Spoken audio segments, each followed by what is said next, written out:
मेरे राम कि जो परिहास था राम का, तो परिहास का परिणाम राम के लिए अवसर बन रहा है। हाँ, अवसर की तलाश, अवसर का उपयोग, यही तो है संयोग। नियति और व्यक्ति का योग, संयोग। अब राम समझ गए हैं, जान गए हैं, उनकी अंतश्चेतना ने उनको बता दिया है कि राक्षसों का एक बड़ा आक्रमण होने ही वाला है।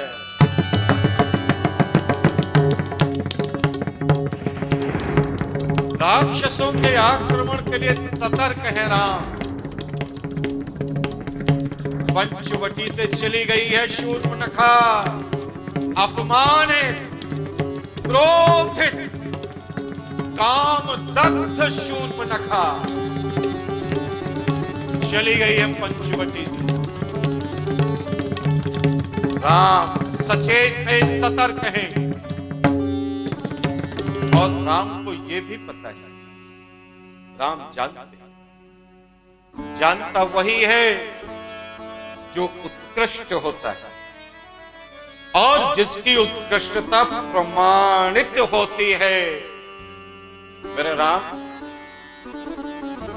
भारत में 1 अरब 30 करोड़ की ऊपर की जनसंख्या में 1 अरब से ज्यादा लोग ये गलती करते हैं।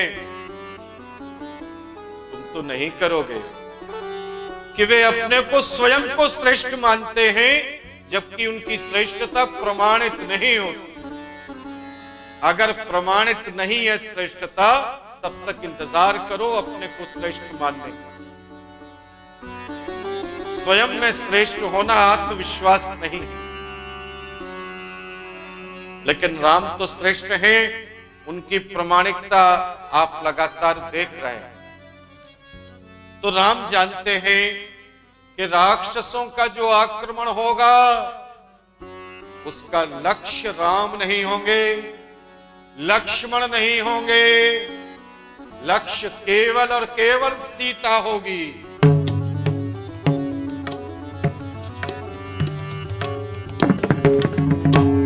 राम इस घटना पर विचार करते और उन्हें एक बार तो लगता है कि शूर्पणखा से उन्हें परिहास नहीं करना चाहिए। जो अचीवर होता है, उत्कृष्ट होता है, वो आत्मविश्लेषण भी करता है। लेकिन घटना तो घट चुकी है, इसलिए विचारणीय गत नहीं आगत है। राम ये भी जानते, राम को अचानक लगने लगा कि इस परिहास ने राम को अपना वादा पूरा करने का अवसर दे दिया है। राम ने वन के इस क्षेत्र के ऋषियों, वनवासियों से वादा किया था कि वे राक्षसों का वध करेंगे, लेकिन अभी तक ऐसा हो नहीं पाया। कारण भी जानते हैं राम, वो मेरे राम तुम भी जानते हो। राम तो सिद्धांतवादी हैं, प्रोएक्टिव हैं। राक्षसों ने अभी तक उन पर कोई आक्रमण नहीं किया था, इसलिए वो बिना किसी के अपराध के राक्षसों का वध कैसे कर सकते। तारका के समय भी तो यही किया था जब धनुष की टंकार की। एक बात और भी राम को याद है कि रावण तक पहुंचने के लिए ही वो दंडका रण से पंचवटी में आए, और ये भी काम अभी अधूरा है। 4 वर्ष ही बचे हैं। अधूरेपन की उत्तेजना ने राम के अंदर शायद ये परिहास पैदा करना, गम और कुंठा बढ़ने लगती है तो उत्कृष्ट व्यक्ति मुस्कुराता जाता है। परिहास से भी बेचैनी कम होने लगती है और इस परिहास ने एक नया अवसर दे दिया। शूर्पणखा ने अपने परिचय में बताया है कि वो रावण की बहन है, खरदूषण राक्षस योद्धाओं के साथ दंडकारण्य में रहती है। त्रिशिर राक्षस भी उसका भाई है। और अब राम को अनुभव हो रहा है कि उपहास ही उपहास में राम ने रावण के परिवार को उत्तेजित कर दिया है। राम राक्षसों के आक्रमण और अपनी रणनीति पर विचार करने लगे। राम अब राक्षसों के आक्रमण पर उनका वध करने के लिए संकल्पित उठे। उनके अंदर के सारे संशय तिरोहित हो गए, सारे संशय तिरोहित हो गए। अब राम को यह अनुभव हो रहा है कि अब वो कर पाएंगे जिसकी प्रतीक्षा में उन्होंने बिताए हैं 10 वर्ष। वो क्षण आने वाले हैं। खरदूषण के आक्रमण के लिए तैयार है राम। अब अवसर सामने है और यहां मेरे राम एक बड़ी विशेष घटना घटने जा रही है। जो पुरुष का पुरुषत्व है, व्हाट्स मेलशिप, तो जो पुरुष का पुरुषत्व है उसके लिए अपनी प्रिया के प्रशंसित नेत्र बहुत बड़ा पुरस्कार। और ये पुरस्कार अभी तक राम को मिला नहीं।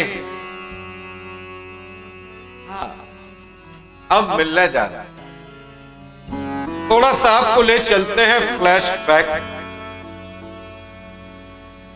ये घटना अयोध्या की। राम सोच रहे हैं, आगे की तैयारी कर रहे हैं, स्ट्रेटेजी बना रहे हैं खरदूषण से लड़ने की, और उस स्ट्रेटेजी को कनेक्ट कर रहे हैं अयोध्या की उस घटना। पिता दशरथ की वचनबद्धता को कैकेयी से जानकर तत्काल ही वनवास के लिए प्रस्तुत हो गए थे राम। ये तो तुम्हें याद। और सीता वो भी वन गमन के लिए प्रतिबद्ध। सीता को साथ ले चलने में राम हिचकिचा रहे, विचलित हो रहे थे, डेविएशन था राम के अंदर। और सीता भले ही रामा हुए अभी समय बहुत कम हुआ है, लेकिन ये भारत है जो पूरे विश्व को अगर जीरो देता है तो उसके साथ पूरे विश्व को भावनाओं और अनुबंधों के अनुभव भी कराता है। अनुबंधों के ऐसे संकल्प जैसे भारत की भूमि में विश्व के किसी भी देश में नहीं। आप विश्व के तमाम देशों के साहित्य को पढ़ लीजिए, भावनात्मक अनुबंध जो संकल्पों में ढल जाते हैं कहीं नहीं मिले।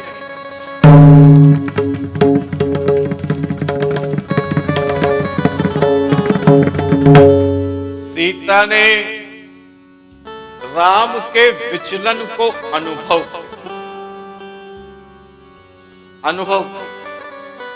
और अनुभव किया तो वक्त की नजाकत को समझते हुए, अवध है ना, अयोध्या, अवध शब्द ही बना है अयोध्या से। अयोध्या और अवध दोनों एक दूसरे के पूरक हैं। सीता नजाकत समझ गई मौके की। मैंने अवध का जिक्र क्यों किया? क्योंकि अवध की तहजीब में नजाकत एक खास तत्व है। वही पहले ये नजाकत ही तो है।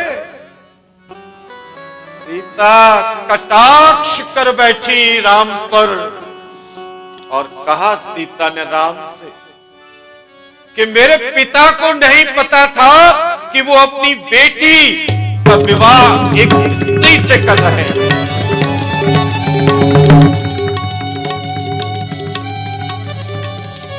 इतना बड़ा व्यंग्य है, कटाक्ष है। मेरे राम, तुम अनुभव कर रहे हो कि राम को सीता ने स्त्री बता दिया।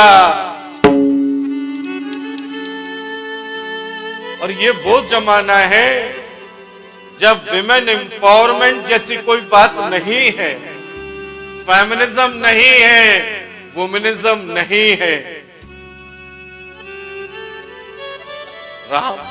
राम को सीता ने कह दिया